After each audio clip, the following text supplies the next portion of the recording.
Now, the next question is a man weighs 80 kg. He stands on a weighing scale inside of a lift which is moving upwards with a uniform acceleration of 5 metre पर second square. यहाँ पर ध्यान दीजिए, lift का acceleration ऊपर के direction में हो रहा है और एक्सेलरेशन की वैल्यू दी है 5 मीटर पर सेकेंड स्क्वायर.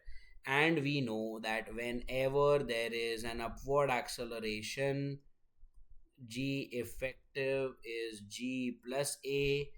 डाउनवर्ड एक्सेलरेशन में g effective is g minus a.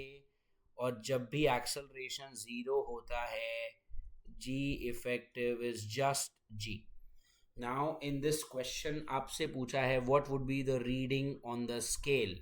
Now if you look at this man has a आपको उसका नॉर्मल रिएक्शन पूछा है.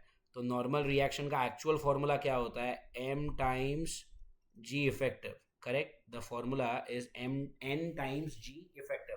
अब क्वेश्चन में आपको बोला है ना कि लिफ्ट अपवर्ड एक्सेलरेट हो रही है, तो upward acceleration is the first case में g इफेक्टिव को आपको लिखना है g प्लस ए. तो यहाँ पर आप लिखोगे g plus a. Mass of the man is given as 80 kg, so mass is 80. g की वैल्यू है 10. एक्सेलरेशन की वैल्यू क्वेश्चन में मुझे दी है 5 मीटर पर सेकेंड स्क्वायर. तो वही वैल्यू मैं यहाँ पे बिल लूँगा. 10 और 5 15. 15 इंटू 8 होता है 120. So that gives me the normal reaction as 1200 newton. And 1200 newton का मतलब लिफ्ट के अंदर उस व्यक्ति का जो मास शो करेगा अपेरेंटली. तो अपेरेंट वेट और अपेरेंट मास जो दिखाएगा वो 120 kg का दिखाएगा. ये भी आप याद रखो. तो 80 किलो का इंसान जब एक ऐसी लिफ्ट में है जो ऊपर एक्सेलरेट हो रही है 5 मीटर पर सेकेंड स्क्वायर से, तो उसका वजन शो करेगा 120 kg.